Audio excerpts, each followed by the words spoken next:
Welcome back to another episode on Mark Twain's advice to youth. In today's video, we are again going to explore his essay. We are going to see how Mark Twain presents a scathing criticism of the society of the time. With the use of his razor sharp wit, he dissects the dualities and the hypocrisy that was prevalent in the society, especially how morality was preached in theory, but dishonesty was practiced in religion, in political settings, as well as in other aspects of life. Let us read on to find out more about this particular essay.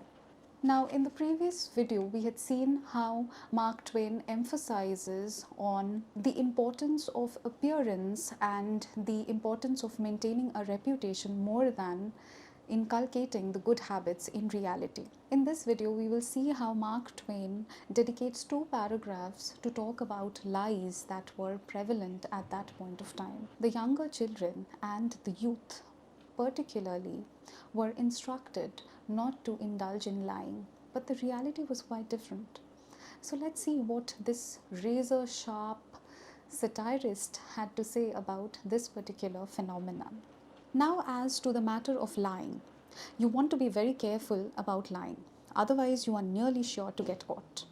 So again, in his characteristic style, he begins with an instruction, moral advice, and he says that how one should not be lousy in lying and how one must be very careful about lying, because if they are not careful while lying, it is almost certain that they will get caught. Once caught, you can never again be in the eyes to the good and the pure, what you were before. So he says, in the eyes of the society, good and pure, look at the humor used. He calls them pure and good. And in the society, what will happen? The reputation will be ruined. The individual's reputation will completely be ruined. Many a young person has injured himself permanently through a single clumsy and ill-finished lie, the result of carelessness born of incomplete training. He thinks that one should be trained properly in order to lie. So he employs this language. He says that quite a few people had lost their reputation completely for lying carelessly because they were not perfectly trained in this art. Some authorities hold that the young ought not to lie at all. And he says that some people are of the opinion that the youth should not lie at all. The young should not lie at all. That, of course, is putting it rather stronger than necessary. And he says that is quite strong. It is quite stronger than what is necessary. Still, while I cannot go quite so far as that, so he says I cannot go as far as to condemn lying. That is what the author is saying. I do maintain, and I believe I am right, he says, but I do maintain, I do put forward this opinion, and I think that I am right in this manner, that the young ought to be temperate in the use of this great art. Please underline this great art. Here he is using a metaphor. He is comparing the great arts like painting or music, in which one needs to be trained in order to get better. He is comparing lying to that. Until practice and experience shall give them that confidence, elegance and precision which alone can make the accomplishment. Accomplishment is what? A well-generated lie. The lie will then appear graceful and profitable. It will only fetch profit if the lie is perfectly placed, if a lot of practice has gone into this process of lying. Patience, diligence, painstaking attention to detail, these are requirements. So he says that it is very important, even if you're training to be a good liar, you need to have patience, you need to have diligence, you need to understand the hard work. It is going to be painstaking attention to detail. You should be very careful about the smaller details so that your lie is perfect, you do not get caught. These are requirements. These in time will make the student perfect. And he says if you practice this regularly, this will make the student perfect. You will be able to produce a perfect lie then. Upon these only may he rely as the sure foundation for future eminence. And he says that his future greatness depends on his ability to lie. Think what tedious years of study, thought, practice, experience went into the equipment of that peerless old master.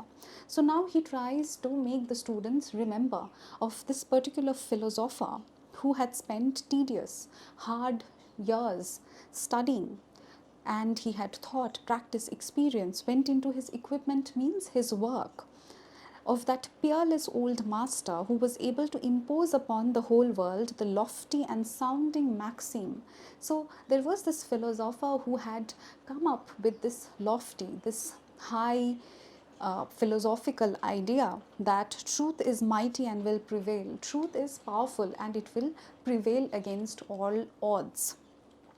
The most majestic compound, fracture of fact. So he says it is a most majestic, royal compound. It is a royal phrase, compound of words, but it is fractured, it's broken when we actually try to put it to test. Factually, it is incorrect. It is a high, lofty ideal, true, a high, lofty phrase, but fracture of fact, but it has no resemblance to real facts, which any of woman born has yet achieved. So he says any person who is born of a woman has not achieved this. Has not achieved what? The ability to always stay true. For the history of our race and each individual's experience are sewn thick with evidences that a truth is not hard to kill. So he says since the beginning of time, since the beginning of the time in history, he says that this one truth has remained supreme. It is not hard to kill a truth, but it is also equally true that a lie, which is well told, has the power to become immortal. In order to prove his claim, he puts forward an example of a monument which was erected in Boston. He says there is in Boston a monument of the man who discovered anesthesia. Many people are aware in these later days that man didn't discover it at all, but stole the discovery from another man. So he says that in Boston there is a monument of a man who was previously believed to be the original discoverer of anesthesia. But now, in the author's contemporary time, it has been proved that this man whose statue has been erected, he is not the real discoverer of anesthesia, but he is a man who had stolen this discovery from some other man. Is this truth mighty and will it prevail? Now he ends the paragraph interestingly with a rhetorical question. He says, will this fact prevail? Will this truth prevail that this man had stolen the idea, stolen the work of some other man? We will find that out in the next video, whether this truth is mighty enough. Until then, do not forget to like, share and subscribe to my channel, and do comment about your thoughts on this particular essay. If you like my work, please stay tuned. Thank you for watching.